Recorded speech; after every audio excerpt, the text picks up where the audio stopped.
school bus ride is a part of the rhythm of any student's life. More than half of K-12 students take the bus to school every day, and districts spend over $22 billion annually on transportation. Yet, while the technology around us is rapidly advancing, our bus systems have not. During severe weather, buses often face hour-long delays, causing parents and schools alike to be in a panic. Substitute bus drivers, accidents, road conditions can all result in changes to schedule, forcing students to wait for indefinite periods of time. In other words, communication between parties in the school bus system must be improved. Introducing MyBus. Our solution has three components. First is the trackerBox, which provides geolocation features. Next is the admin website, an easy platform to manage authorization. And lastly is a mobile app, which is meant for parents, students, and drivers. The first component is the trackerBox, consisting of a GPS and LTE shield, as well as an Arduino.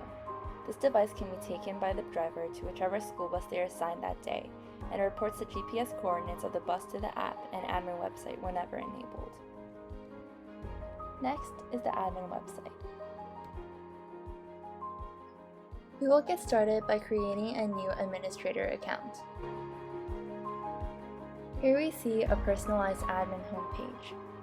To add a tracker box to our system, we will press Bus List and then New Bus Tracker. Here we enter the unique tracker ID. For the sake of demonstration, we will also be adding an ID that does not correspond to an actual tracker box. We can then press View Location to see the location of the tracker box on a map view.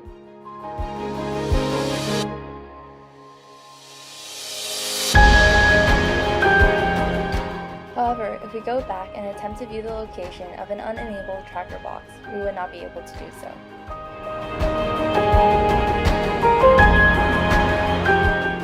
By going to Student List, we are now able to assign students to each tracker box using the New Student button.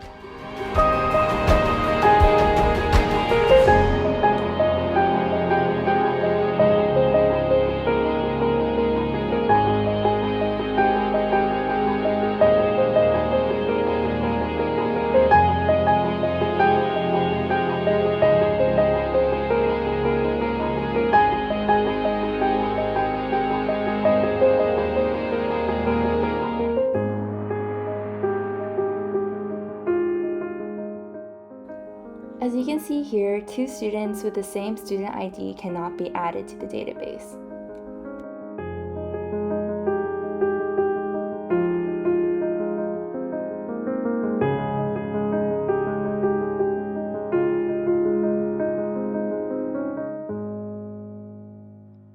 Once a student has been assigned to a tracker box, we can now view their bus pass, which has information including student ID, bus ID, and route ID, which can be printed out and given to them, allowing them to make their own MyBus account and view the app later on.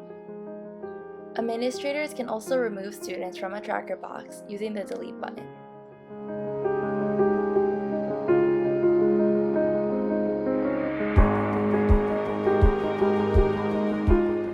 After signing out and logging back in, the administrator is still able to see all the tracker boxes and students previously added.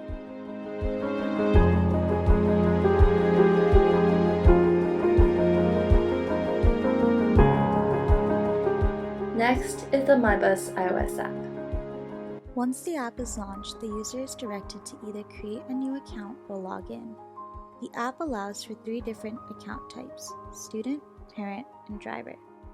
Students will be given a bus pass, which will include the route number and bus ID information they need to sign up.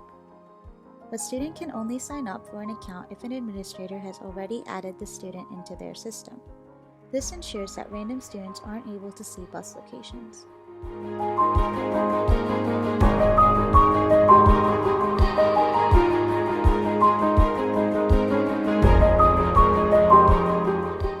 Here I've created an account, and once I'm logged in, I can see the location of my bus.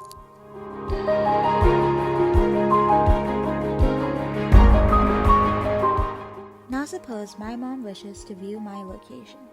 Through the MyBus app, a parent can create an account to do this.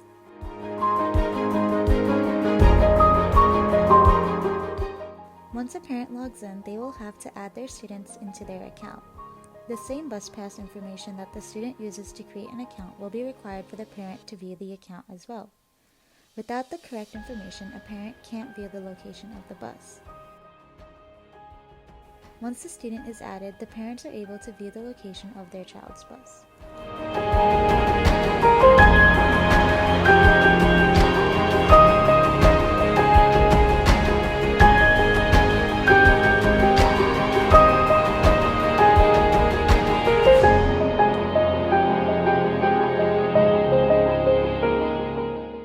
Once a driver logs into the app, he or she must start the route they are going on to drive, to account for the fact that many bus drivers drive 2 to 3 routes per day.